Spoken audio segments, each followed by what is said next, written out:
Magandang araw po mga kaibigan. Maririnig natin ngayon ang paglalakad ng isang anak na ginawa ang lahat para sa kanyang ama. Siya ay si Dana. Bata pa kami ng kapatid kong lalaki nang iwan kami ng aming ina. Mag-isa kami itinaguyod ni tatay na isang security guard para mapag-aral. Subalit minsan, sabay-sabay talagang dumarating ang mga pagsubok at minsan din, hindi mo alam kung paano makakaalpas sa sobrang hirap at pagdurusa. Ana, eto allowance mo ngayong linggo. Tipirin mo yan, ha? Sa 20 pa susunod kong sweldo. Opo, tay. Huwag kayong mag-alala. O ikaw naman, Gomer. Ito sa'yo. Salamat po, tay. Pasensya na kayo. Pero darating ang araw, makakaraos din tayo. Kapag naging guro ako, tay, titigil ka na sa pagtatrabaho. Pangako yan. Huwag mo na munang isipin yan. Basta ang mahalaga, mag-aral kayo mabuti ng kuya mo. Ha? Opo, tay. Gomer, Opo, tay. ikaw ang lalaki. Ikaw itong parang palaging umuurong ang dila. Para ka naman bago ng bago dyan kay Kuya Tay. Ganyan talaga yan eh. Pinagliya tayo sa library. Laging naka-silence please. Gumaya ka kay Dana, Gomer. Maraming kaibigan dahil madaldal. Marami rin siyang kaaway, tay. Uy, si Kuya oh. Hindi yan totoo, Tay. Ang bait-bait ko kaya. Dana, baka naman nasosobrahan ka na, ha? Hindi, Tay. Sige, alis na ako. Ingat, Tay. Nilagyan ko ng kape ang bag mo ha, para wag kang antukin sa duty. Okay, sige. Salamat.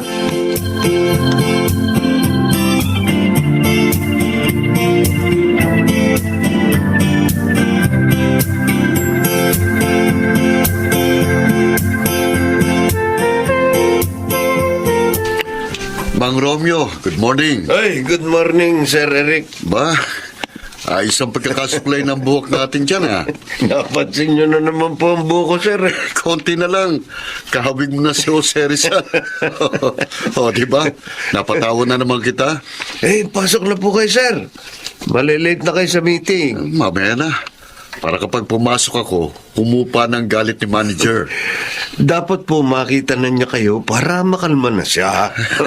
Ayos ka talagang bambola, Mang Romeo. Totoo po yan, Sir. O, kumusta ang mga anak mo? Maayos naman po. O, kailan mo ko uli iimbitahan sa bahay nyo? Mag-inuman tayo. Pag libre kayo, Sir. Anytime, pwede kayo pumunta sa bahay. Ayos, ha? O, sige. Papasok na ako, ha? Sige po, Sir.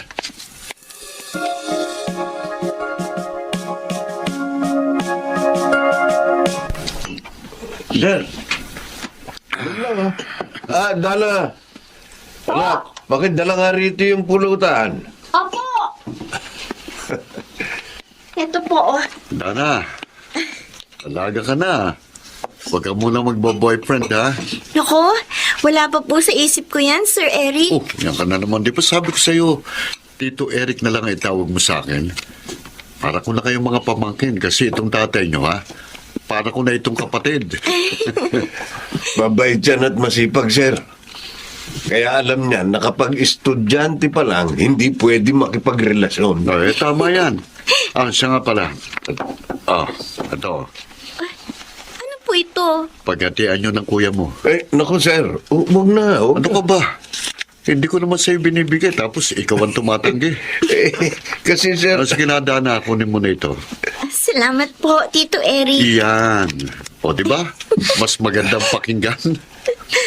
Alam mo, anak, wala pang pamangkin si Sir Eric dahil parehong mga busy sa trabaho mga kapatid. Oo, tapos si Mrs. Hindi naman magkaanak. May pag-asa pa, Sir. Bata pa naman ang asawa niyo. Hindi na ako maasa. Ayos na rin naman sa akin na kami lang ni Mrs. Sige na, Dana.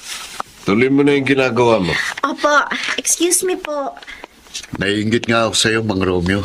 Ikaw kasi may anak ka, 2 pa. Ako wala, kahit isa. Tapos, hindi pa kami magkakasundo ng mga kapatid ko. Ay, Bakit, sir? Hindi pa rin ba kayo nagkakaayos ng isang kapatid nyo? pati nga yung isa, masama na rin ang loob sa akin eh. Ba? Hindi lang namin pinapakita sa ibang tao na hindi kami okay kasi baka maapektuhan ang negosyo. Hanggat ang kapatid ko pang panganay ang manager namin, titiisin ko na lang munang lahat.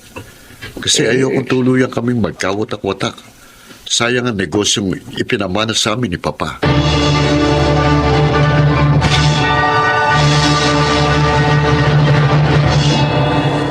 Tay, nagluto ako ng almusal. Kain ka muna.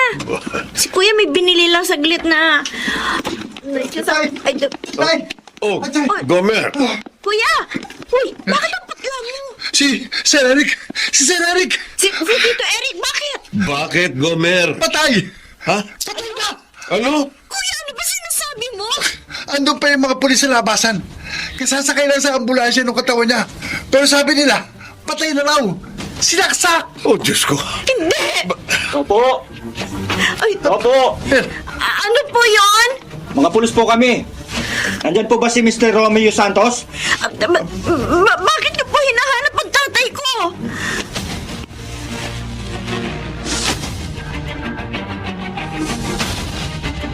Walang iya ka! Ikaw mo pumatay sa asawa ko! Tama na po! Hindi po si tatay ang gumawa nung kay Tito Eric! Kriminal ang tatay mo! Walang ibang pwedeng magtangka sa buhay niya kundi ikaw! Kinuha mo ang loob ni Eric para mawili siya sa inyo, di ba? Pero ang totoo, humahanap ka lang ng tiyempo para magnakawan siya! Hindi totoo yan! Para sa 50 mil, pinatay mo ang asawa ko! Wala kang kaluluwa! Hindi po totoo yan! Hindi mamamatay tao ang tatay ko! Tay, sumagot ka! Hindi mo naman ginawa yung kay Tito Eric, di ba? Hindi mo siya pinatay!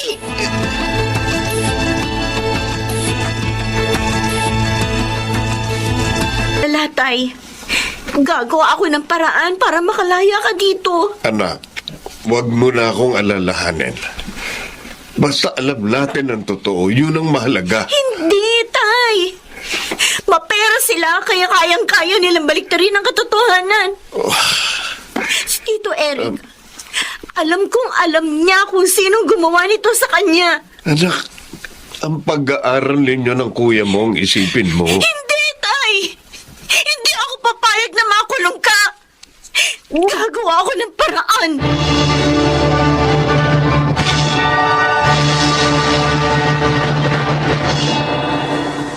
Ikaw si Dana? Tatay mo yung nakita ko sa balita na hinuli dahil suspect sa pagpatay sa anak na mayamang angkan dito sa ating bayan. Attorney, tulungan niyo po kami. Hindi po totoo ang bintang sa kanya ng mga tao. Hindi siya mamamatay tao. Bakit ako maniniwala sa'yo? Anyone can be a suspect right now. Kahit ikaw. Okay lang kung ako. Okay lang kung ako makulong. Huwag lang ang tatay ko. Hirap na siya sa pagpapalaki sa amin mula nang iniwan siya ng nanay namin. Araw-gabi siya nagtatrabaho. Nagtitiis siya ng antok, ng pagod, ng hirap. Para lang may taguyod kami ng kuya ko. Hindi siya karapat-dapat sa kulungan na yon. Napakarami niya ng tiniis na hirap para sa amin. Hindi ko makakayang makita siyang naghihirap sa loob ng selda dahil sa kasalanang hindi naman niya ginawa. Okay. So, anong gusto mong gawin ko? Paano mo ako nahanap? Hindi ko po alam. Naglakad lang ako ng naglakad. Mula pa kahapon. Lumalapit ako sa mga opisina ng mga abogado dito. Pero walang gustong tumulong sa akin.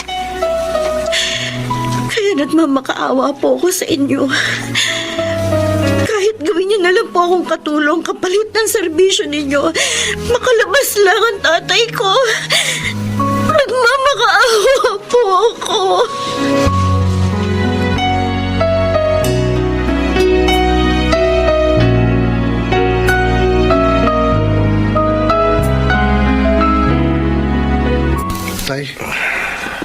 Kumusta ho kayo rito? Maayos naman ako, Gomer. Pero may pasakay sa mukha. Ano nangyari dyan? Nag-away yung mga presong kasama ko sa selda. Sinaway ko. Kaya lang, nadamay ako. Huwag kang mag-alala, Tay. May nahanap na kaming makakatulong sa inyo. Makalalabas ka rito. Kumakain ba kayo magkapatid? Opo. Nagtrabaho muna ako sa food chain. Tumigil ka sa pag-aaral? Opo, Tay. Oh, Diyos ko. Patawarin niyo ako, mga anak. Pati kayo nadadamay sa mga nangyayaring ito. Kumpara sa pinagdaraanan namin, mas mabigat ang pinagdaraanan nyo rito sa kulungan. Lalo na. At hindi naman totoo yung mga akusasyon sa inyo. Maawain ng Diyos. Alam kong tutulungan niya tayo.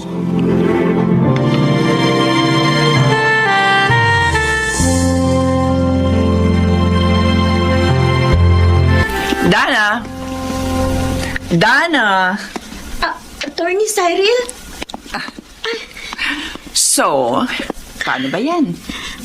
Panalo tayo. Dahil napatunayan na walang kasalanan ng tatay mo, na ayon sa forensic expert, si Sir Eric ay biktima ng pang-hold up kung saan siya napatay. Nakita yun sa CCTV, malapit sa pinangyarihan ng krimen. Talaga po? Makakalaya ng tatay ko? After 2 years? Yes. Salamat po, attorney. Salamat po. Kanina pa kita hinahanap eh. Hindi kita makita. Kinakabahan kasi ako eh. Kaya pumasok muna ako ng chapel. Oh, sabihin mo na sa kuya mo.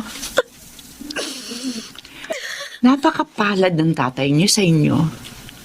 Kung gaano kayo itinaguyod ng tatay niyo na mag-isa. Ganon niyo rin siya pinaglaban at ginamayan ngayon. Sa isa sa pinakamabigat na pagsubok na dumating sa buhay niya. Na-inspire ako sa inyo. Salamat po, attorney. Kung hindi dahil sa inyo, hindi makakalaya si tatay. Kinasihan ng langit ang tatay niyo. Magpakatatag kayo, ha? Habang buhay ko po itong tatanawing utang na loob sa inyo. Oo, come on. Huwag mo na isipin yan. Sige na. Puntahan mo ng tatay mo. Hinihintay kayo noon. Opo.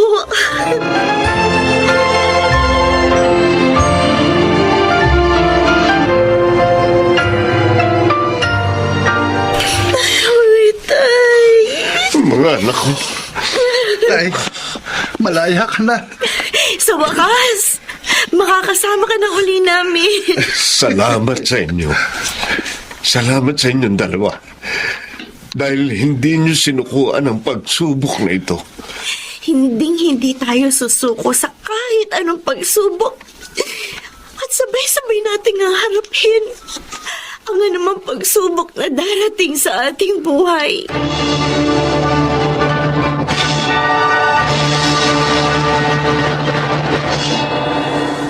Isa yon sa hindi namin makakalimutang karanasan. Bagamat parang bangungot ang pangyayaring yun, doon namin napatunayan na kapag magkakasama naming hinarap ang problema, maaari namin itong mapagtagumpayan. Ako po, si Dana, at ito ang aking buhay. Hindi nawawala ang mga suliranin sa buhay. Ngunit kapag sama-sama, mas magaan pasanin ang anumang pagsubok na dumarating. Mga nagsiganap, Junel Benamin, Phil Cruz, Rosana Villegas, Bobby Cruz, Susan Robles, at sa papel na Dana, Chiquit del Carmen Amor. Naglapat ng angkop na tunog Jerry Mutia, sa musika Buboy Salonga. Supervisyong teknikal Bong Muyar at Eric Lucero. Creative Consultant Phil Cruz. Production Assistant Anching Cruz. Ito'y mula sa panulat ni Rita Labanon. Sa direksyon, Salvador M. Royales. Ito ang aking buhay.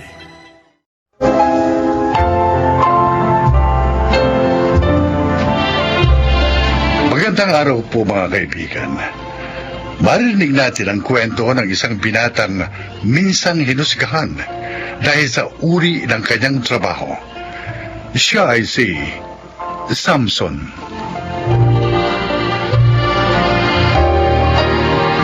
Naghiwalay ang nanay at tatay ko nung mga bata pa kami. Pinilit naman sana kaming itaguyod ni nanay, kaya lang nagkaroon siya ng sakit. Kaya ako na lamang ang naghanap buhay para sa aming pamilya. Dahil wala naman ako natapos, wala akong nakuha ang matinong trabaho. Sa madaling sabi, kumapit na lamang ako sa patalim, mabuhay lamang kami. Oh, dinagdagan ko yan, ha? Uy. Para sa mahusay mong performance. Salamat. Galante ka talaga. Oh, sumakay ka na. Ihahatid na kita sa inyo. Naku, wag na. Sige na. Huwag ka na mahiya. Ito naman. Hindi ka na iba sa akin. Ha? Ano yan? Si Glenn. Sino yan? Ito pa ng lalaking kinahuhumalingan mo. Glenn, huwag kang gumawa. Ipakukulong kita. Sandali! Aray, bitiwan mo ako! Gumawa mo siya. Huwag ka sabing gumawa ng eskandalo dito sa parking lot. Baka may makakita sa atin dito. Nakakahiya. Nakakahiya. Kung nahihiya ka ba, sana hindi ka pumatol sa callboy na to. Ay hinuhututan ka lang ng pera. Hindi ko siya hinututan. Nagbigay ako ng serbisyo kaya nararapat lang na bayaran niya ako. Wala nang libre sa panahon ngayon. Sumasabat ka pa, ha? Tama na. Bitiwan mo siya. Bitiwan mo si Samson. Kompletong katawan mo. Bakit hindi ka maghanap ng matinong trabaho? At nang bibiktima ka pa ng mga matatandang walang kakayang tumingin sa'yo? Ha? Mukhang pera ka! Hindi ka na nahiya!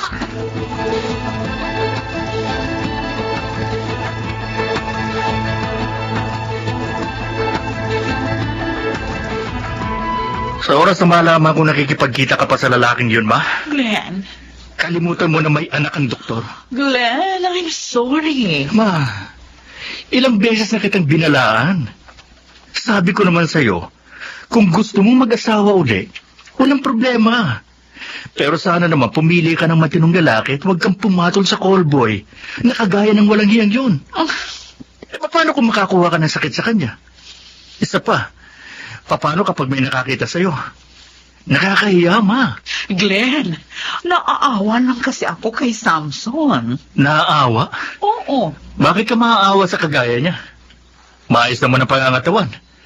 Pwedeng-pwede siyang maghanap ng matinong trabaho. Oo nga. Pero... Ma, tama na. Huwag mo na ipagtanggol ng lalaking yun. At huwag na huwag ka nang makikipagkita sa kanya.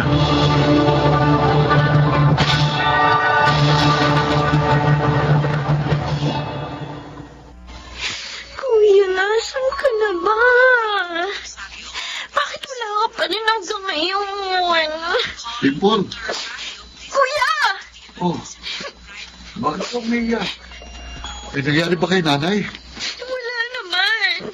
Kaya lang sabi kanina, kailangan na raw natin mabayaran yung bills natin kasi patong-patong na. Huwag ka nang umiyak. Ako na bahala. May pambayad pa ba tayo? Huwag ka nang mag-alala. Ako pa ba? Natatakot ako eh. Paano kapag pinalabas tayo dito? Tapos hindi na nila ginamot si nanay. Hindi tayo palalabasin dito kasi hindi pa tayo nakakabayad. Gusto ba nilang hindi na natin bayaran yung bill natin? Kaya huwag ka nang umiyak. Kayang-kaya ito ni Kuya. Kuya, sorry ah. Wala akong may tulong sa'yo. Ano ka ba? Itong ginagawa mong pagbabantay kay nanay pagkagaling mo sa eskwelahan, hindi pa ba tulong ito? Kahit na. Tama na yan. Punasan mo na yung luha mo at bumalik ka na doon kay nanay. Baka hinahanap ka na doon. Oo, kuya.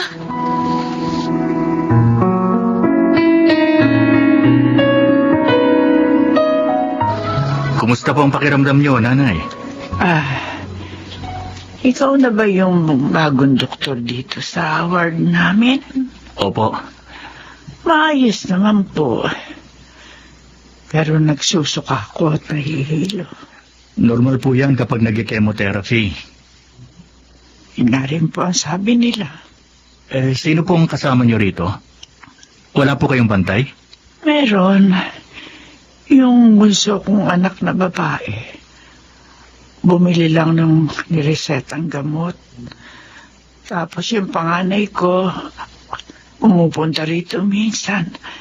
Siya kasi yung naghahanap ng pambayad namin dito sa ospital. Ganun po ba? Napakapalad niyo naman sa anak ninyo? Sinabi mo pa, Doc. Ayoko na sanang magpagamot. Kasi alam ko mahihirapan lang kami sa gastusin. Pero ang sabi niya, kahit gumapang siya, gagawin niya para lamang gumaling ako.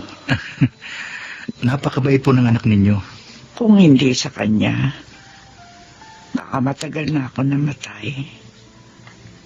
Alam ko naman hindi na ako magtatagal. Pero dahil sa kanya, kahit papaano, nadurugtungan ang buhay ko. At nakakasama ko pa sila. Hindi po lahat ng magulang binibiyayaan ng ganyang klaseng anak. Napakapalad po ninyo.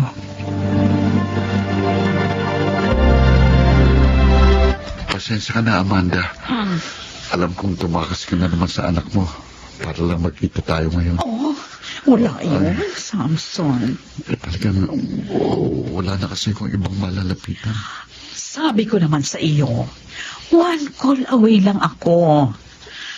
Isa pa, namiss nga kita.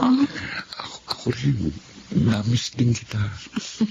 Wala naman si Clem ngayon, kaya okay lang. Baka nasundan ka na naman nun. Hindi. At saka, halos isang buwan na nga tayong hindi nagkikita eh.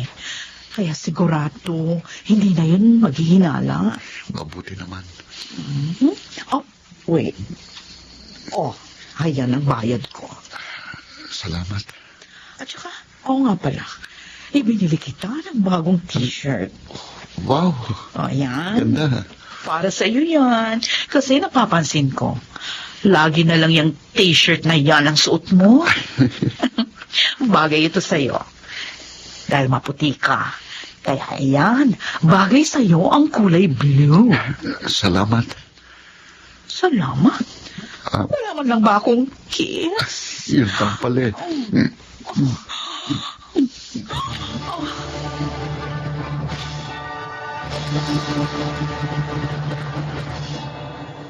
Tulungan niyo ang nanay ko! Tulungan niyo siya! Asan ang doktor rito? Bakit wala po siya? Nahirapan ang huminga ang nanay ko! Dok! Ayan na siya, kuya. Ayan na rin, Dok. Ayun na! Dok, maawa kayo. Iligtas niyo ang nanay ko. Ililipat na namin siya sa... Maawa kayo. Ha? Ikaw?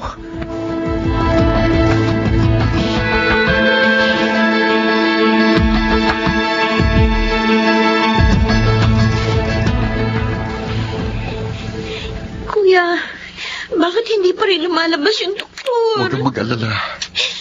Tiyak, ligtas na si nanay. Ayun na siya, oh. Obserbahan muna namin ang nanay niyo. Pero, okay na po ba siya, Dok? Sa ngayon, okay na siya. Dimple, Kuya, sige na. Kumain ka na muna sa labas. pero, Sige na. sige kuya. Hindi ko alam na ikaw palang tinutukoy ng nanay mo nung minsan ko siyang nakausap. Nakikiusap ako. Sana wala kang mabanggit sa kanya o sa kapatid ko. Kung nanay mong malalagay sa alanganin, siguro gagawin mo rin ang lahat para iligtas siya. Wala na kaming tatay. At hindi rin ako nakapagtapos ng pag-aaral. Isa pa, kailangan namin ng libo-libong pera para maipagpatuloy ang chemotherapy niya. Wala akong ibang paraan para kumita kaagad, kundi ang kasalukuyan kong trabaho. Alam ko namang mali. Pero handa akong gawin kahit ano para lamang madugtungan ang buhay ni nanay. Patawarin mo ako kung hinusugahan ka agad kita. Hindi ko alam na ganito palang kalagayan ninyo. Kung kinakailangang ibenta kong kaluluwa ko para mailigtas lamang si nanay, gagawin ko.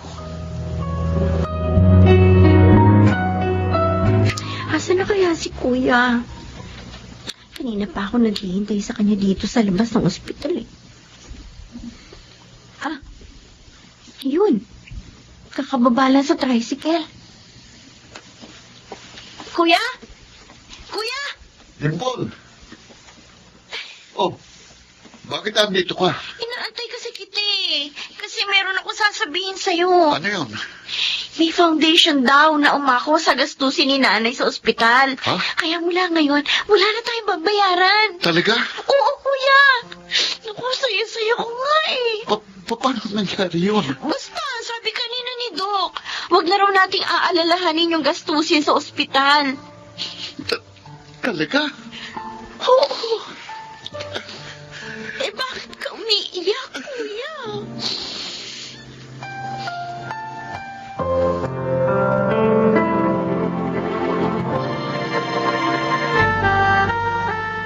May pasyente pa ako.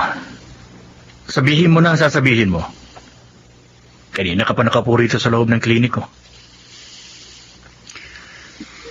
Hindi ko alam kung paano ako magpapasalamat sa iyo. Ganito lang. Sabihin mo lang, salamat. Hindi mo naman kailangan gawin ito. Hindi ko ito ginagawa para sa iyo, kundi para sa nanay mo. Salamat. Eto, tawagan mo yung numerong yan. Sabihin mo, pinatatawagan ni Dr. Glenn Icaro. Sino ito? Kaibigan ko. Naghahanap ng driver. Magdadrive ako? Kung hindi ka marunong, siya na ang bahala sa'yo. Pero, Naunawaan kung gusto mong itaguyod ang pamilya ninyo. Pero may iba pang paraan. Total, hindi mo naman iisipin ang hospital bills ng nanay mo. Siguro malaking tulong ng trabahong yan. Oh, ayaw mo. bakit mo ginagawa ito? Bakit ba ang dami mong tanong? Okay ba sa'yo yung trabaho? Magsabi ka lang kung ayaw mo kasi... Hindi, tatawagan ko na itong numero. Salamat. Oy, isara mong pinto, ha? Oh, akala ko aalis ka na. Salamat uli. At sorry na rin. Hindi ko gustong pagkaperahan ng mama mo. Pero sa kabila ng lahat, tinulungan mo pa rin kami. Maraming salamat.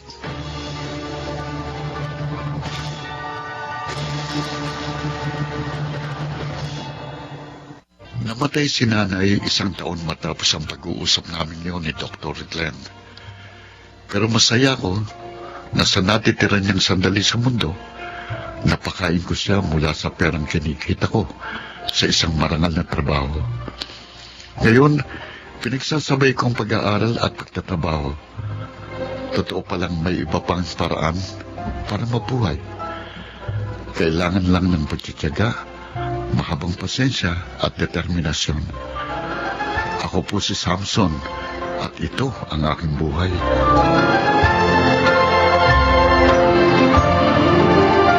Minsan man tayong balugmok sa putikan. Sikapin sana nating bumangon. Kaano man ito kahirap. Mga nagsiganap, Maynard Landicho Jr., Rosana Villegas, Junel Beramin, Susan Robles, Chiquit del Carmen Amor, at Phil Cruz sa papel na Samson. Naglapat ng angkop na tunog, Jerry Mutiang. Sa musika, Buboy Salonga. Supervisyong teknikal, Eric Lucero at Bong Boyar. Creative Consultant Phil Cruz. Production Assistant Anching Cruz. Ito'y mula sa panulat ni Rita Labanon. Sa direksyon, June Martin Legaspi at Maynard Landicho Jr. Ito ang aking buhay.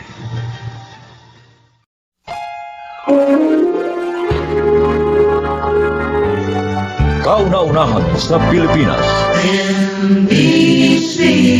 Manila Broadcasting Company. DZRH, member, kapisanan ng mga broadcaster ng Pilipinas.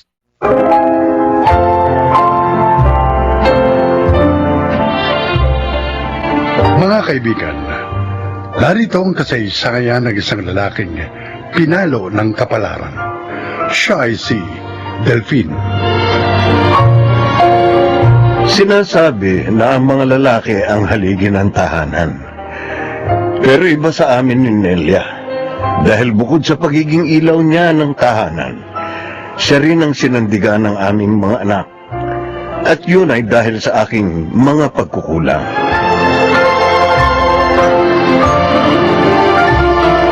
Ay, salamat. Natapos din ang trabaho natin sa buong linggo, Delphine.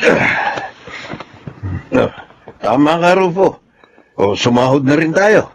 Kaya oras na para mag-relax naman. Kaso, may problema ako eh. Di yata ako makakasama sa tropa natin ngayon. O bakit naman? Kasi nagbayad ako sa mga utang ko dito. May babayaran din akong utang namin ni Mrs. Ba't kasi hinahayaan mong hingang ka ng hinga ng asawa mo? Tingnan mo ko. Walang pakialam si Nelia sa kita ko. Hindi niya ako magawang hingan dahil bubugbugin ko siya. Mabait kasi ang asawa mo. Hindi katulad ng misis ko. Saksakan ng bungangera. Saka skandalosa pa. Lumalaban sa akin eh. Pero gusto mo sumama sa inuman ngayon? Oo naman. Siyempre. O sige, sumama ka na. Ako na ang bahala sa ambag mo. Talaga? Oo. Ayos pare, salamat. Iba ka talaga. Ang bait mong kaibigan.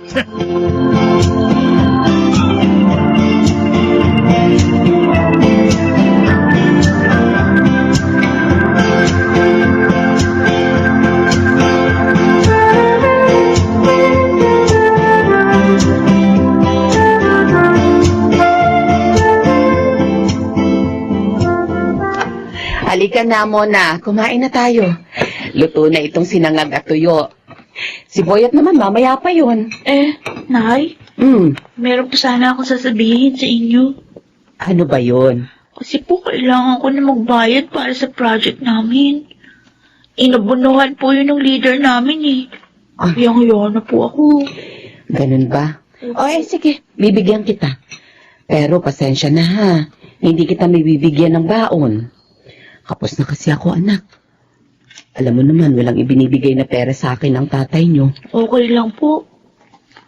Madalas naman wala akong baon eh.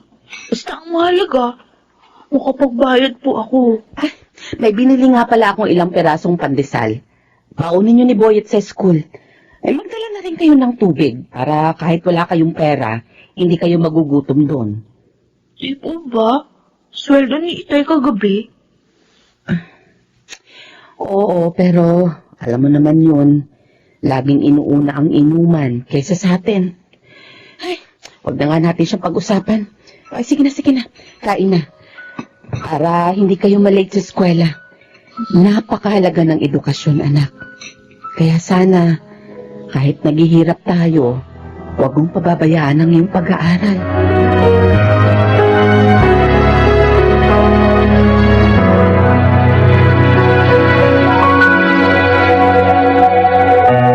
Intoy, nadala mo ba yung mga pasalubong natin kay Ami? Opo. Nay. Tingnan niyo pa parating, oh. Ang pamangkin mo si Mona, ang panganay ni Delphine. Mona. Tito Intoy! Lola Elang! Saan pupunta nyo? Sa isa kong anak kay Tita Ami mo. Ma, naka-uniform ka. Papasok ko na ba? Opo. Inagahan ko po para hindi ako malate. Kasi po naglalakad lang ako pag pumapasok. Ano? Naglalakad? Opo. Ibig mo sabihin, hindi pa rin nagbabagong tatay mo? Matigas ang ulo ng pinsan mo, anak. Oh, mahilig sa barkada. Ang barkada ang binubusog niya pag may pera siya. Kawawa naman itong mga pamangkin ko. Sumabay ka na sa amin muna. Idadaan ka na namin sa school. Ay, salamat po, Tito Intoy. At saka ito, kunin mo rin ito. 1K po ito, Tito. Para sa inyo yan ni Boyet. Gamitin nyo sa mga pangailangan nyo sa school.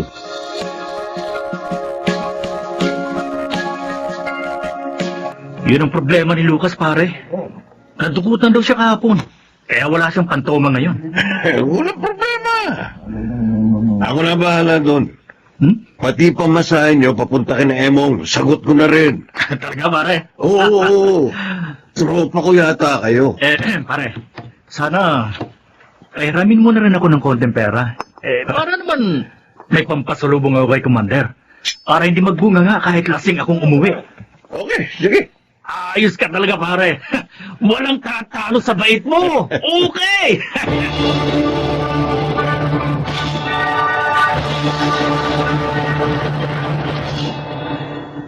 Wala. O, Binigyan ka kamo ng 1,000 ni Intoy nung makalawa.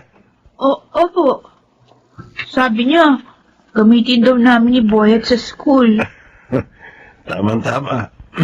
Wala na akong pera eh. Akin na yung 1,000. Oh? Huwag mong pakialaman ang pera ng mga bata, Delphine. Nelia, ubus na ang pera ko. Kaya kailangan ko yun. Inubos mo sa barkada mong pera mo. Eh, di manghiram ka sa kanila. Ibabalik ko rin sa sweldo. May lakad ako mamaya. Dapat may dala akong pera. Sige na. Muna, kunin mo yung pera. Oo. Wag. Huwag kang sumunod sa kanya. Lumabas ka na, Mona. Sige na. Sige po, inay. Bakit mo pinalabas si Mona? Kinakalaban mo ba ako? Ha, Nelia? Kilala mo ako, Delphine. Lahat ng pagpapasensya ginagawa ko. Tiniis ko ang bisyo mo. Kinaya ko. Pati ang obligasyon mo sa ating pamilya.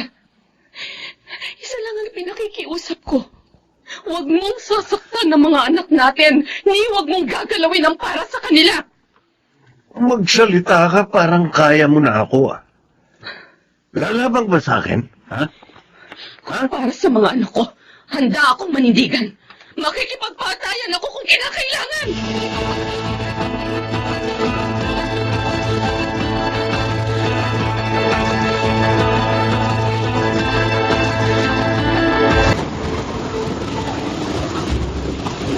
Nay, ang lakas po ng bagyong ito. Baka bumaha na naman po dito sa atin. Ay, hindi naman tayo makakaiwas sa mga ganitong pangyayari. Habang nandito tayo sa lugar na to nakatira. Kasi naman si Inay, ayaw kayo tulungan. Kaya tuloy hirap na hirap na tayo. Hindi pa rin ako nagsasawa sa paglapit sa Diyos. Sana'y Loobin niyang magbago na ang tatay ko. Mabuti pa, anak. Tulungan niyo ako ng kapatid. Iayos na natin ang mga gamit dito sa bahay. Opo. Para hindi mabasa ng baha. Maghanda na rin tayo para sa paglikas kung kinakailangan.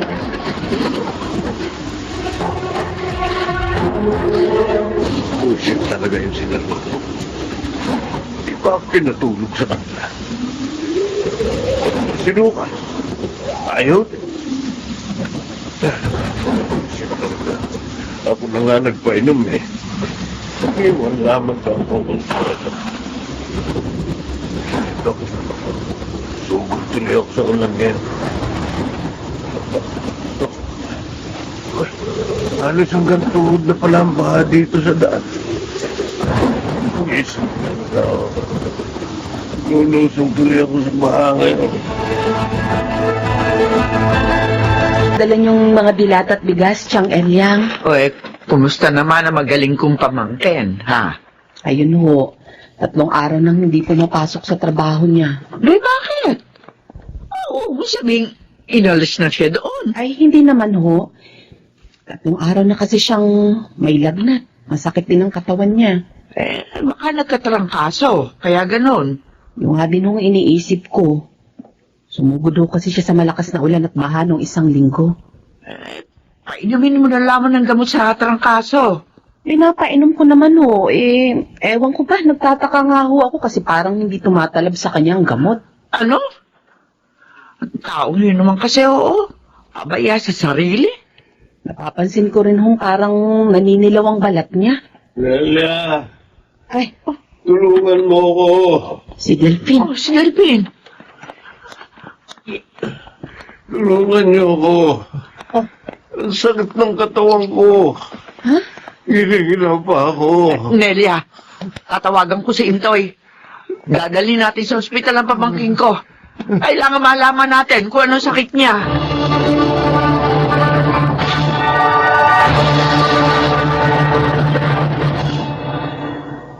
Leptospirosis? Yun bang sakit niya, Nelia? Oo, Rufo. Sabi ng doktor, maaaring nakuha niya yun nang lumusong siya sa baha. Teka. Baka nung gabing umuwi siya ng lasing. Kasi naman si paring Delphine, sobra kong uminom eh. Ay, problema namin ngayon ng pera para sa mga gastusin niya sa ospital. Nelia, pasensya na ha. Kapos din kasi ako eh. Sige, may trabaho pa ako eh. Alis na ako. Wala ni isa man sa barkada ng asawa kong makakatulong sa kanya. Ni hindi man lang nila dalawin. Nasaan ngayon ang mga kaibigan mong pinahahalagahan mo kesa sa iyong pamilya, Delphine?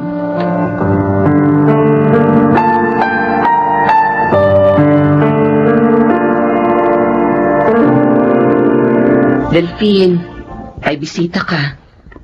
Bisita? Sino?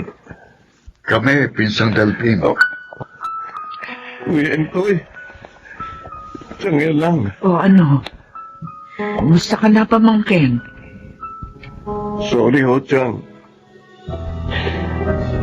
Hindi ko pinakinggan ang mga pangaral niyo sa akin. Siguro, palo ito sa akin ng kapalaran. Dahil sa mga pagkakamali ko. Huwag ka nang umiyak, Pinsan. May pagkakataon pa naman para magbago ka. Oo nga. Tama si Chang. Tutulungan ka naming lahat. Salamat, Delia. Salamat sa inyo lahat. Ipinangangako ko sa inyo, iiwan ko na ang barkada.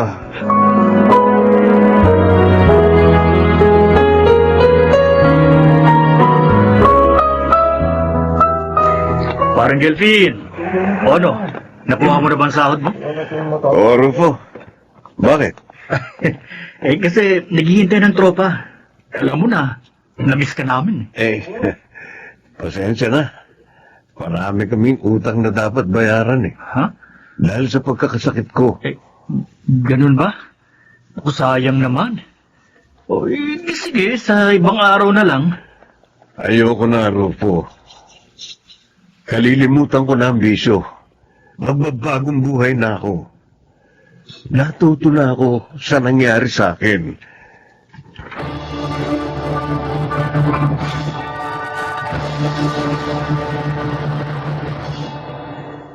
Dalawang taon na ang nakalilipas mula nang maganap sa akin ang pangyayaring yun. Mas maayos na ngayon ang aming kalagayan. Yun ay dahil alam ko na kung sino ang tunay na dapat kong pahalagahan. Salamat na lamang, hindi sumuko sa akin ang aking asawa. Naging sandigan ko siya sa panahon ng aking kahinaan. Ako si Delphine. Ito ang aking buhay. Minsan, nagiging kasangkapan ng karamdaman upang ituwid ang tao sa kanyang kamalian. Mga nagsiganap, Jeneline de la Cruz, Rosana Villegas, Susan Robles, Maynard Landicho, Phil Cruz at Lionel Benavin sa papel ni Delphine. Naglapat ng angkop na tunog Jenny Mutiang, ang musika Buboy Salonga, supervisyong teknikal Eric Lucero at Bong Mier. Creative Consultant Phil Cruz, Production Assistant Anching Cruz. Ito'y mula sa panulat ni Telma Corporal Alcantara. At direksyon, June Martin Legaspi at Maynard Landicho Jr. Ito ang aking buhay.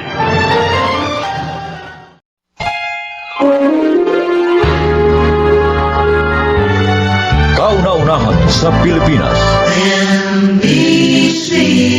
Manila Broadcasting Company. DZRH, member, kapisanan ng mga broadcaster ng Pilipinas.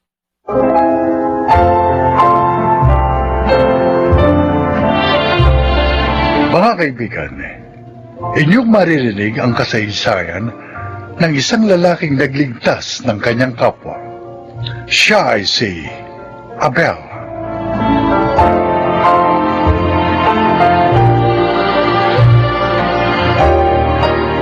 Matagal na magkaibigan ang mga magulang namin ni Nardo. Kaya naman naging magkaibigan din kami. Subalit ang pagkakaibigan yon ng mga magulang namin ay biglang nagwakas. Nardo, nakikiramay kami ng inay. Pakiusap. Huwag kang magalit sa amin ni Abel. Napakasakit ko, Aling Ibyang. Bakit kailangan mangyari ito sa atin lahat? Hindi namin gusto ang nangyari. At sumukon sa mga pulis si Itay. Ano ang ginagawa niyo ito? Mga walang ya! Nay, uminaw no kayo. Atang, naparito kami upang makilamay. Alam po namin masakit ang nangyari, Aling Atang. At nasasaktan din po kami. Hindi namin kailangan na pakikiramay niyo! Umalis kayo dito! Umalis kayo, pamilyang kriminal!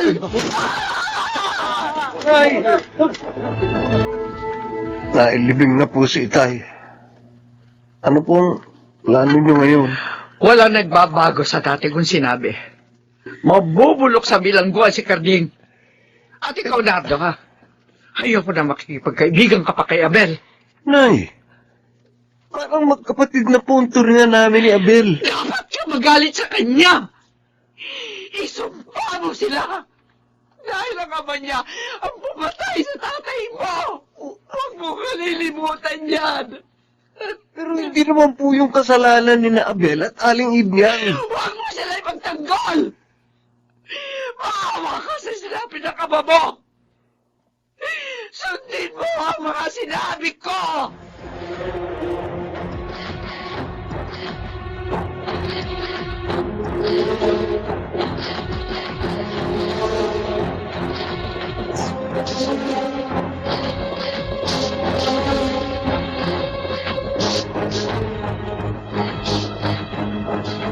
Malungkot ka na naman, Abel. Nasa lubong ko kanina si Aling Atang. At tulad ng dati, pinagsisigawan niya ako. At tinawag na pamilyang kriminal. Hindi ko naman masisisi si Atang na magalit. Talagang masakit ang mamatayan ng asawa. Pero sana makita niya ang katotohanan at matanggap niya yun nang maluwag sa kanyang kalooban. Pati po si Nardo, pinaiwas na rin niya sa akin. Kaya nga po sa text na lang po kami nagkakabalitaan. Anak, kahit ilang beses ka pang ipahiya ni Atang, sana wag mo siyang papatulan, ha? Maging mahinahon kang lagi.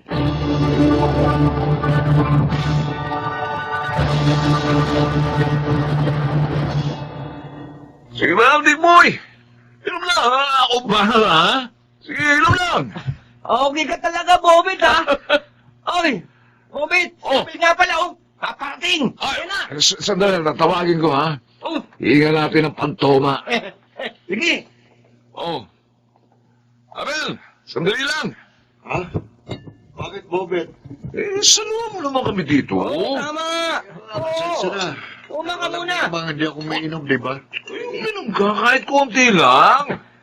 Ngayon, pag nakainom ka na, at talagang ayaw mo kaming samahan, dahil mahina ka, at di mag-iwan ka lang ng perang pangtoma namin. Di ba, Bobet? Tama.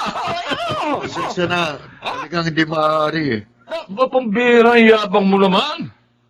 Kumusta ka, akala mo, linis mo ah. Maraming nagagawang masama ang tao kapag nasa espiritu na ng alak. Tulad ng pagkakapatay ng tatay mo? Sa tatay ni Nardo? Ano bang sobrang idiintik mo? Ikaw naman oh. Nakakapalas itong si Abel eh. Kung kumilos akala mo, walang kasalanan. Wala akong alam na kasalanan ko sa inutik mo. Meron! Kriminal ka! Di ba kung ano ang puno, siya din ang bunga? Kriminal ang tatay mo, kaya ganun ka rin. Bahala kayong magtawa. Pero alis na ako. Ay, sandali lang sabi. Dato, bakit mo binasag ang bote ng alak? Bakit? Dahil itong tatapos sa kayabangan mo. Anong balak mong gawin kay Abel? Bobet? Si Kapitana! Papatayin mo? Sa pamamagitan ng basag na bote na yan? Hindi po, Kapitana. Binibiro ko lang si Abel. Huwag ka nang magsinungaling. Kanina pa kami nasa paligid ng mga kasama kong tanod. At narinig namin ang lahat ng sinabi mo. Hoy, kayong dalawa, ha? Ayokong gagalawin ninyo si Abel. Tahimik na tao yan. Walang ginagawang masama sa inyo. Kapag may masamang mangyari sa kanya, kayong malalagot sa akin. Kapitana naman, oh. At tigilan nyo rin ang pangahamak ng kapwa. Kapitana. Para walang gulo dito sa ating barangay.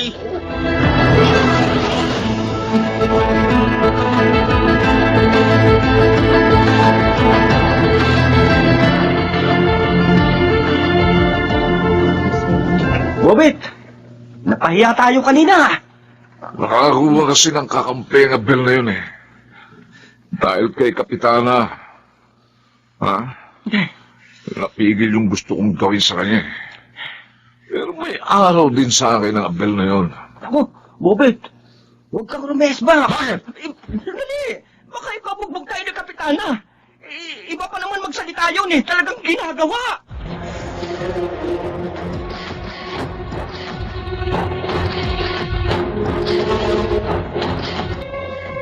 Nardo, kumusta na si Aling Atang? Ngayon, nangangayayat na. Madalas pa rin malungkot. Galit pa rin sa inyong lahat. Ikaw, Tol. Galit ka pa ba? Aaminin ko, masakit pa rin sa akin ang nangyari sa tatay ko. Isipin pang namatay siya sa kamay ng kanyang kaibigan. Na tatay mo naman. Pero maliwanag ang sabi naman ng nakakita eh. Aksidente nangyari. Pareho na silang lasing at nagkapikunan. Nagagawan sila sa patalim na dala ni Itay. At sa pag-aagawang yun, siya ang nasaksak. Na siya niyang ikinamatay. Kahit masakit, agap kong katotohanan yun. Maraming salamat, Nardo. Sana dumating din ang panahon na matanggap din yun ang nanay mo.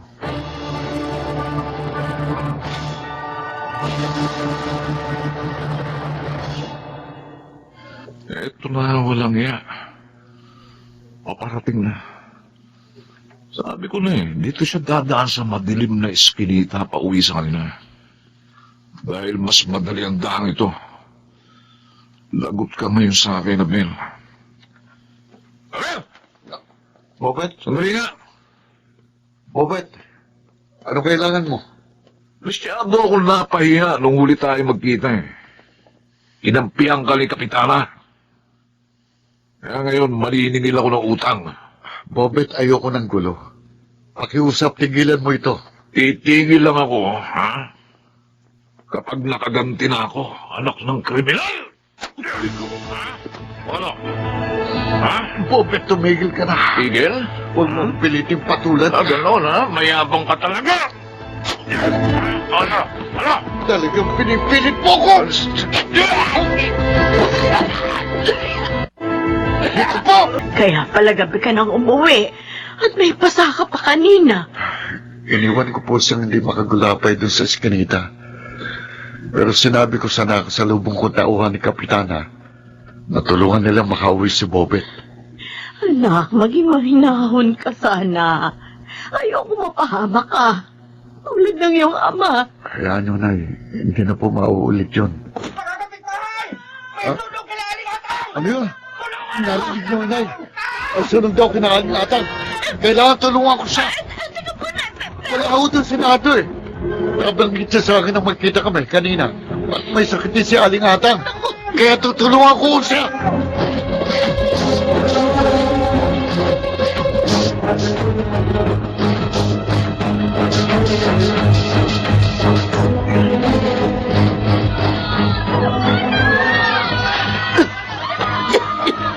Naku, Lolo! Tulungan niyo ako! Hindi ako makalaman sa bahay! Abel! Narito ka! Ligtas ka kayo. Halika. Bago patuloy ang matupok itong bahay nyo.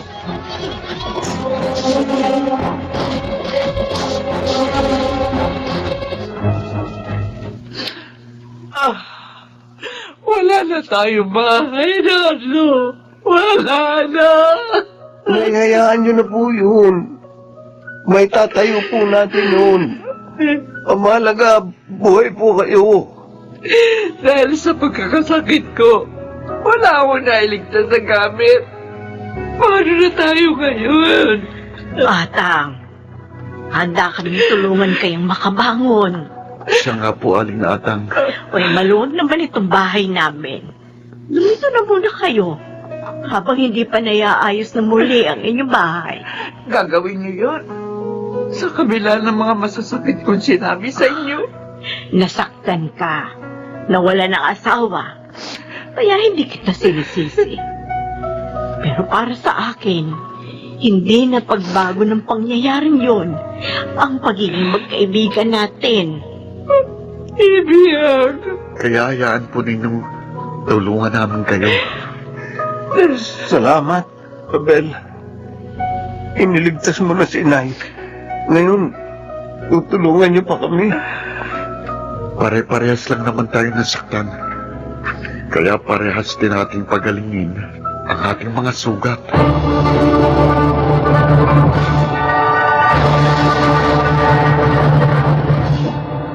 Dahil sa pangyayaring yun, muling nanumbalik ang pagkakaibigan ni Inay at Aling Atang. At ganoon din naman kami ni Nardo. At nabawasan na rin ang mga taong mahahamak sa akin dahil sa kasalanan ni Itay. Ako po si Abel at ito ang aking buhay. Kung magiging mahilakon lamang ang mga tao at iwawaksi ang puot at gantihan, magiging mapayapa ang ating kapaligiran. Managsiganap, Chiquit del Carmen Amor, Fidel Benabin, Susan Robles, Shirley Gaspi, Susana Villegas, at Phil Cruz sa papel na Abel. Naglapat ng angkop na tunog Jerry Mutia, sa musika Buboy Salonga, supervisyong teknikal Eric Lucero at Bong Muyar, creative consultant Phil Cruz, production assistant Anching Cruz. Ito'y mula sa panulat ni Telma Corporal Alcantara, sa direksyon June Martin Legaspi at Maynard Landicho Jr. Ito ang aking buhay.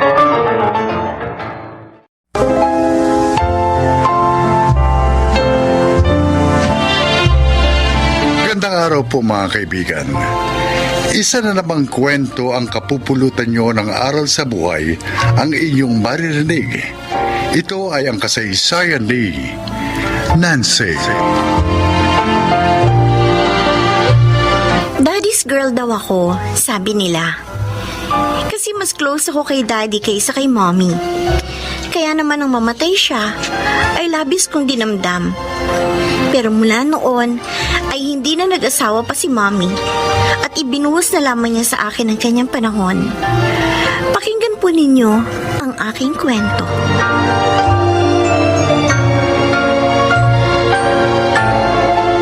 Bakit pa ayaw mo pang pakasal tayo, Nancy? 3 years na naman tayo, ah.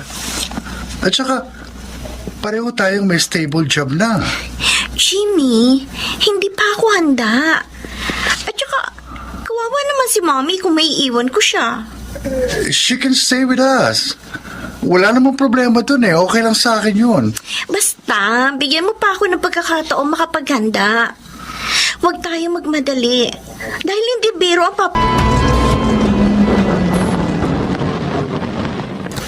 Oh, Robert, narito na tayo.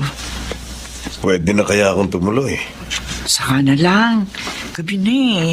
Tsaka isa pa, baka mabigla si Nancy pag nakita may kasama akong lalaki.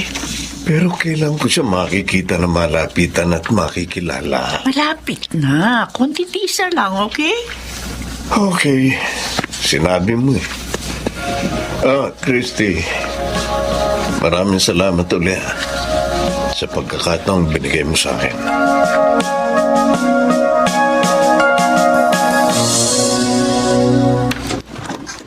Why, Mommy? Ano why, Mami? Kanina pa kita tinatawag, pero ayaw mong lumabas diyan sa room mo. Ang sabi ko, breakfast is ready. Kayo na lang ako kumain. Wala akong gana. Bakit? Bakit ba, anak? Mas maba pakiramdam mo. Sabihin mo, hindi na muna ako papasok sa office. Sasamahan kita sa doktor. I'm not sick. Naiinis ako, kaya ako ganito. Naiinis? Kanino? Nag-away ba kayo ni Jimmy? No. Sa inyo ako naiinis. What? Wala naman akong ginawang masama. Wala? Akala niyo ba hindi ko kayo nakita kagabi? Isang lalaki ang naghatid sa inyo at nakita ko naghalikan pa kayo sa lips. Nancy. Ano ba naman, Mommy? Kung kailan kayo tumanda? At saka pa kayo kumilos ng ganun? Anak, si Robert ang nakita mo. Ang totoo, gusto talaga niya tumuloy dito. Wala akong pakialam kahit ano pa ang pangalan niya. Basta, Mommy, itong gusto ko malaman nyo. Ayoko mag-asawa pa kayo. Hindi ako papayag!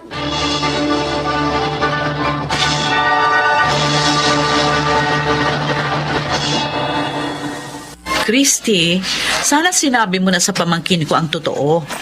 Natakot ako, Ate Delena. Kasi baka lalo siya magalit eh. Mahal na mahal niya ang kanyang daddy Apollo. Sabi pa nga niya, hindi raw siya papayag na mag-asawa akong muli. Aba, hindi pwede yun. Hindi niya dapat saklawan ang damdamin mo. Naguguluhan nga ako, ate. Hindi ako kinikibo ng anak ko. Si Robert naman kinukulit ako na ipakilala ko na siya kay Nancy. Dahil yun ang tama. Mahirap nga lang sa simula, pero kapag nagawa mo yun, magiging maayos din ang lahat. Makikita mo.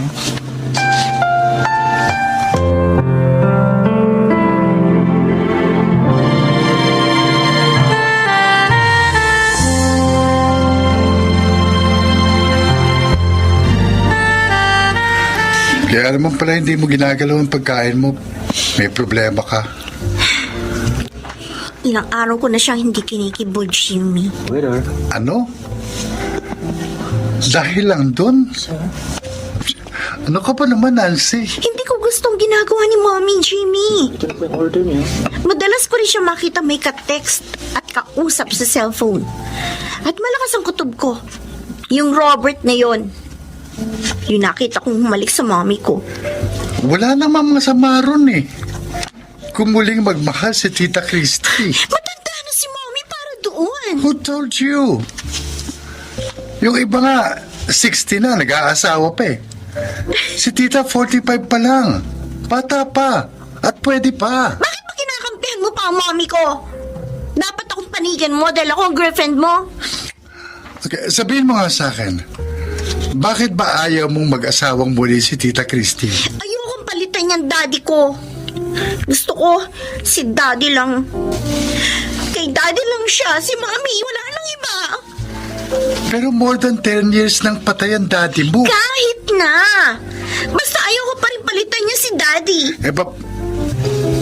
Nancy. Oh. Tingnan mo yung palabas ng restaurant. Ha? Si mommy? At may nakaakbay na lalaki sa kanya? Na hindi ka umuwi ngayon sa inyo, Apo, ha? Eh, tsak lang mag-aalala ang mami mo sa'yo. Hindi po ko aalalahanin ni Mami, Aba. Lolo Poldo. Bakit mo nasabi yan? Ang lalaking yun ang mahalaga sa kanya. Ha? Nakalimutan niya na kami ni Daddy. Naku, hindi naman siguro totoo yan, Apo. Ang mabuti pa, ha? Tatawagan ko ang mami mo. At mag-usap kayo ng maayos, Huwag na ha? po, Lolo, please. Hindi. Ayoko po muna makausap si Mami. Tatawagan ko. Hayaan niyo na lang po muna ako dito. Hindi.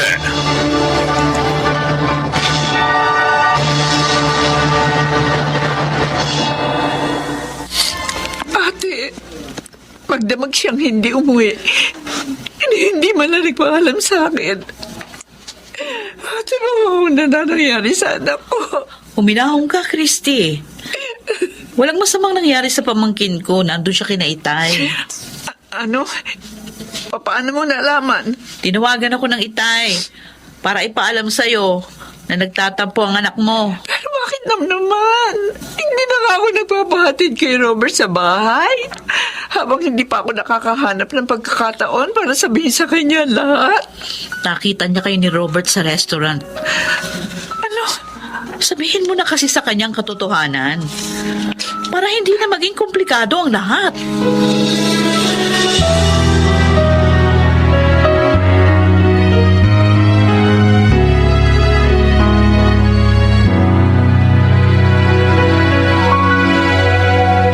Ano pa nangyayari sa'yo, Nancy?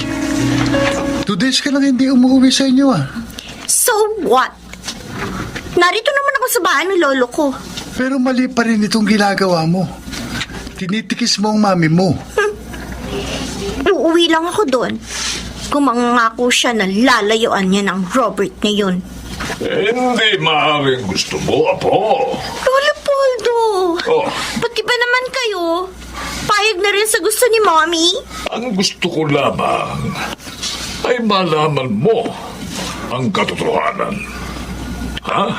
Panahon na para malaman mo. Ano? Para hindi ka na magalit pa sa mami mo at kay Robert. Mahabang panahon na ang ipinaghirap nila. Anong ibig niyong sabihin, Lolo? Anong katotohanan yon? Ano po? Si Robert, ang siyang tunay mong ama. Ha? Hindi totoo ang sinabi niyo, Lolo. Totoo.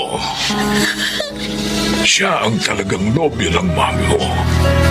Hindi. Ikakasal na sana sila noon dahil nga buntis na si Christy sa'yo. Pero pinagsamantalahan siya ng nakilala mong mabait na daddy na si Apollo.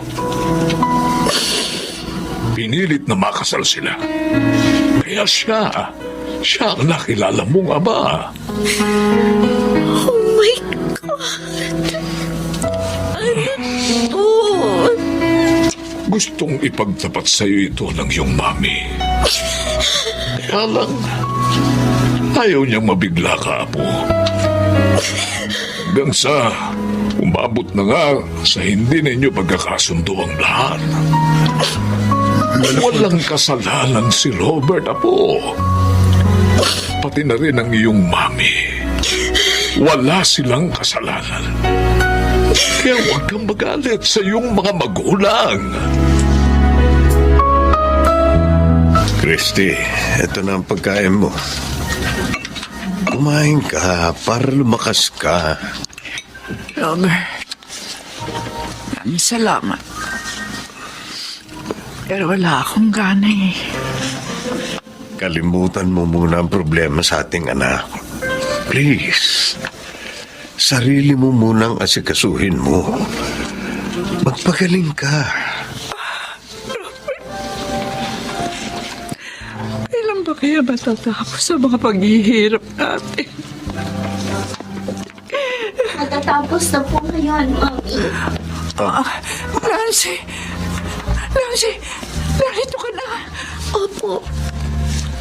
At alam ko na po ang lahat. Sinabi na po sa akin ni Lolo Poldo. Ano? Kung ganun, alam mo nang akong tunay mong ama. Opo, Daddy Robert. Sorry po sa inyo ni Mommy. I'm sorry po. Patawad din, anak. Hindi ko agad na ipagtapat sa iyo. Kasi mahal na mahal mo yung Daddy Apollo. At ayoko masaktan ka. Naunawaan ka na po, Mami. Wala nga pala kayong kasalanan ni Daddy Robert. Ang anak ko. Salamat na unawaan mo rin kami. Maraming salamat, anak.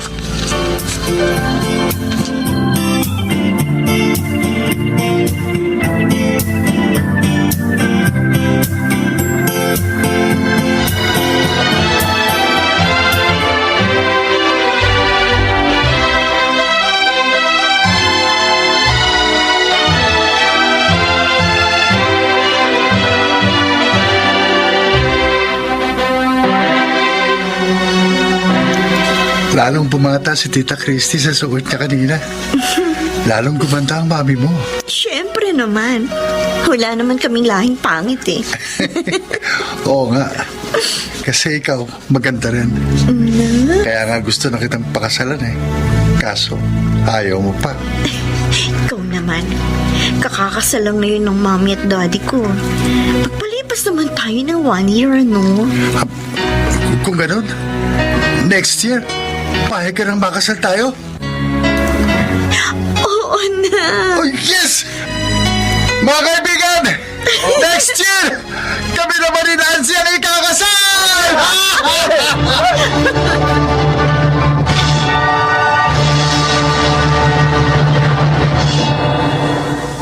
Isa na ang anak namin ni Jimmy. At sino Mommy at Daddy naman ay maligaya na rin sa kanilang pagsasama. Ako po si Christy. At ito ang aking buhay. Pumapawi ng sigalot ang maayos na komunikasyon. Kaya ito'y panatilihin sa lahat ng panahon.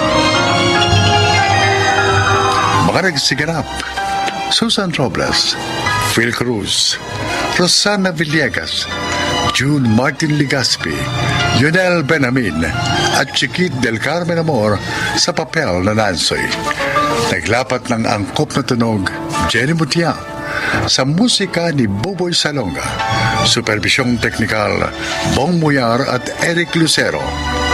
Creative Consultant, Phil Cruz. Production Assistant, Anching Cruz. Ito'y mula sa panulat ni Telma Corporal Alcantara. Sa direksyon, Salvador M. Royales.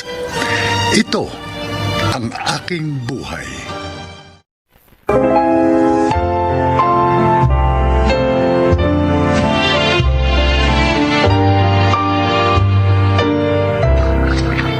Magandang araw po sa inyo mga kaibigan.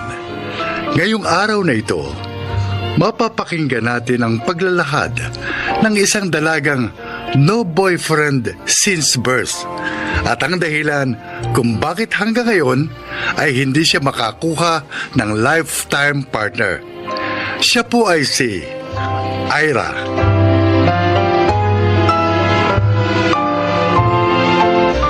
Noong kabataan ko, ang sabi ko sa sarili ko, mag-aasawa na ako sa edad na 25 para kapag nagkaroon ako ng mga anak, hindi gaanong malayo sa edad ko. Pero nawili ako sa pag-establish ng aking buhay. Kaya naman hanggang ngayon, 35 years old na ako, ay wala pa rin akong pamilya.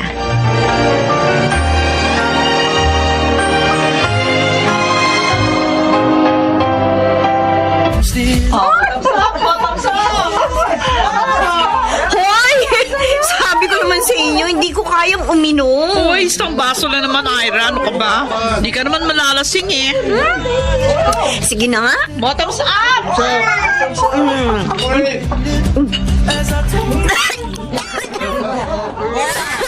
Kaya mo naman, diba? Ang bait! Kaya niya eh. Alin ang mas mapait? Yung alak o yung katotohanan na ikaw na lang ang single sa batch natin? Grabe kayo Mga bully talaga kayo. Ano ba, pinapunta niyo ba ako dito para gawin yung pulutan, ha? Hindi naman. Concern lang kami sa'yo kasi 35 ka na. Wala ka pa rin jowa. Oo, si Yani nga, yan Tatlong na asawa niyan. Ay! Ang anak niyan, ibig sabihin. Di hamak na mas maganda ka kaysa sa akin, ano? Campus crush ka dati, di ba, Wala Ira? naman akong magagawa kung walang nanliligaw sa akin. Ira, matuto ka naman kasing lumandi ng konti. Ano? Oo nga. Lagi kasing balot na balot eh. Dapat, magpakita ka rin ng konting skin. Magsuot ka minsan ng miniskirt o kaya naman mag-sleeveless ka. Ano na naman ang sasabihin sa akin mga kliyente ko? Kung ganyan ang isusuot ko? Nag-iisip ba kayo? Naku. Baka nga mas marami ka mabentang bahay kapag nagpalit ka ng fashion Oo statement. nga. Ay, nako. Tsaka isa pa, huwag ka nang masyadong choosy. Kapag may nagpakita sa'yo ng konting motibo, edi sunggaban mo na. Pag may nagparamdam, okay na yun. Ay nako, ito lang ang sasabihin ko sa inyo, ha? Mas mabuti pang tumanda akong dalaga kaysa naman babaan ko ang standards ko sa mapapangasawa ko. Naku, hindi ako tumanda ng ganito, nag-aral ng maayos at naging career woman. Kung sa huli, gagawin ko lang miserable ang married life ko. No way!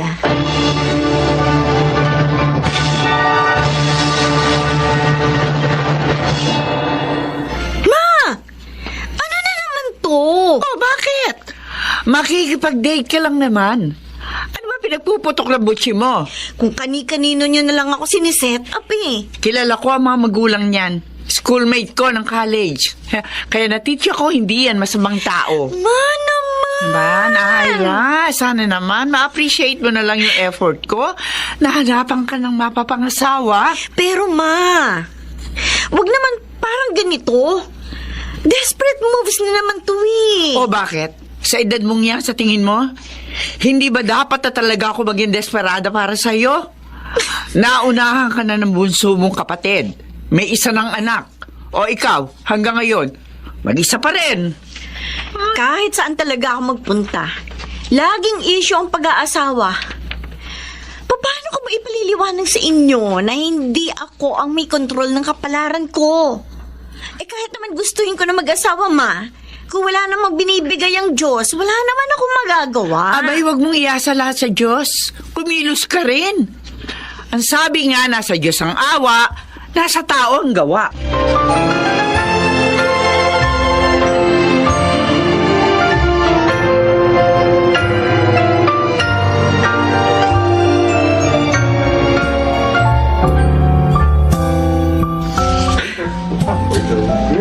Oras na ba?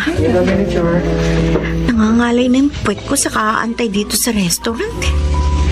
Sabi ni Mama, alas 7 raw ako pumunta. My God, 30 minutes na ako naghihintay dito. Hi. Oh, hi. Timothy, right? Just call me Tim. Sorry na-late ako. Ang traffic kasi. No, it's okay. Pogi naman ito. Ganda ng ngipin, ha? Tapos, very neat manamit. Pero, parang something is off. Your order, ma, sir? Hindi pa kami... Umorder na ako on my way here. Oh, Tinawagan ko yung manager nila, nakaklase ko nung high school. ganun ba? So, anong pinagkakaabalahan mo, Ira? I'm into real estate. Oh, But I'm a part-time interior designer. wow! Ikaw? I'm a businessman. Excuse me, ha? I have to take this call. Sige lang. Oh? Iwan mo na lang sa table ko. Parang medyo malambot yata ito. Kung hindi ako nagkakamali, mukhang hindi kami talo ng Timothy na to. Oh, sorry for that, ha? It's okay. Masyado kaya itong busy, pero Buti na lang may time ka sa mga ganitong blind date. Alam mo, gustong-gusto na kasi ng mom ko na makapag-asawa ako. I'm already 40 years old. Pero wala kasi sa isip kong mag-asawa eh. Busy ako masyado sa work and... sorry ha. Sandali. Hello? Ay, sorry, Ma. But it's a no for me.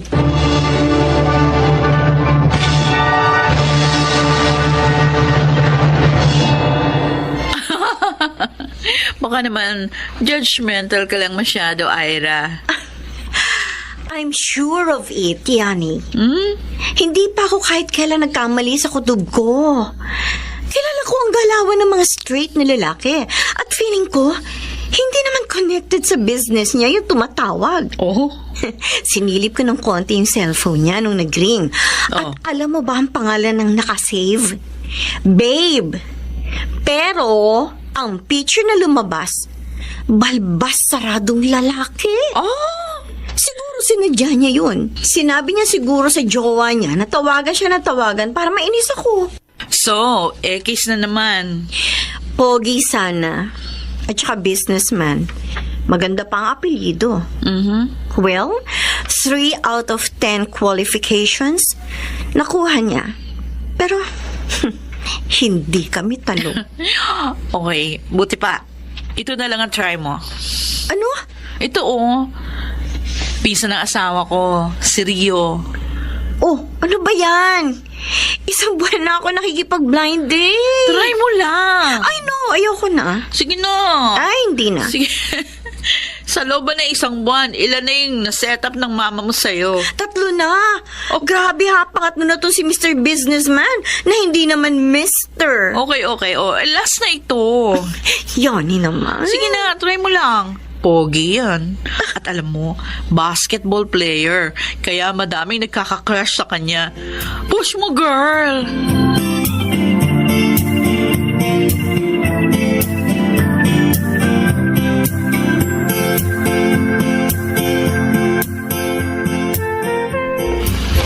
Mauna na kayo. Okay. Susunod ako. Okay. Ay, eto na siya. Hi, Ira. Hi. Nice meeting you. Nanood ka nung game namin? Oo. Pasensya ka na. Basang-basa pa ako ng pawis. Magbibihis lang ako. Dadaanan kita dito. Doon ka na sumakay sa kotse ko. Naku, may dala rin akong sasakyan eh. Ganun ba? Pwede namang iwan mo muna rito tapos ihahatid na lang kita rito mamaya. Sige. Saan tayo pupunta? Saan mo ba gusto? Hindi, joke lang. Kakain lang tayo with the team. With the team? Oo, ipapakilala kita sa kanila. Ay, nakakahiya naman yata. First time lang nating nag-meet. Ipapakilala naman kita as a friend. Wala naman sigurong masama doon. Sige. Siya nga pala, if you don't mind me asking, ilang taon ka na?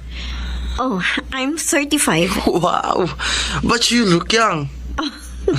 Parang magkaedad lang tayo. 10 years younger pala ako sa'yo. Ano?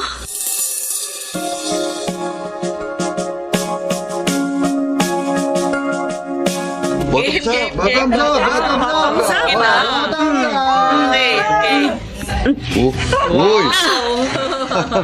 Improving ka ngayon, Ira. Okay lang na malasing ako ngayon, guys. Oh. Basta ang pakiusap ko lang sa inyo. Ano? Lalo na sa'yo, Yani. Ano yun? Jimmy. Pwede ba? Tigilan nyo na ako? Ayoko na makipag-blind date. I'm done with it. Ay, naku. Kahit kami, suko na rin sa'yo. Oo nga. Heto at isang taon na naman ang nakalipas. Reunion na naman natin. Taon-taon nagre-reunion tayo, pero parehong Ira yung nakakasama namin. Isang Irang no boyfriend since birth. Paano pa ako magkakaroon magkaka-boyfriend. Ang mga nirereto niya naman sa akin, kung hindi bisexual, playboy na parang pamangkin ko na. My God, minsan naman lalaking super desperado na magpakasal at gustong sagutin ko na agad after ng 2 date. Hello? Oo na, sige na. Hindi ka na namin pakikialaman. Ay, salamat, Jimmy. Okay. Yan ang pinakamaganda kong narinig mula sa'yo. Pero sayang naman kasi kapag tumanda ka, Oo nga. wala kang makakasama. Sino mag-aalaga sa'yo kapag nagkasakit ka? Yes. Okay, let's cross the bridge when we get there. Welcome to my home, sweet home. Ay, naku, may sarili kang bahay. Wala ka namang kasama rito. Anong wala, ma? May 3 akong aso at 3 pusa.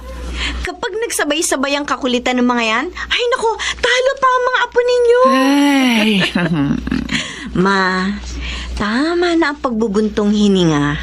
Kung ayaw mong maging malungkot ako dito, pito ko na lang sa akin tumira. ay paano yung mga pamangkin mo? See? Yung mga anak mo nag-asawa, pero hindi naman kayang alagaan ng mga anak nila? Tinutulungan ko lamang sila. Kasi nga pare-pareho may mga trabaho. Isa pa, natutuwa naman akong alagaan sila. Abe, kung may apo rin sana ako sa'yo, di sana... Ma, yan ka na naman eh. Hanggang kailan ko ba sasabihin sa inyo na ang pag-aasawa ay hindi stage of life? It's a calling. Masisisi ko ba ang Diyos kung hindi niya ako tinawag sa pag-aasawa? Wala naman tayong magagawa kundi sundin ang will ng Panginoon sa buhay natin. Kaya single man ako ngayon, I will live a happy life.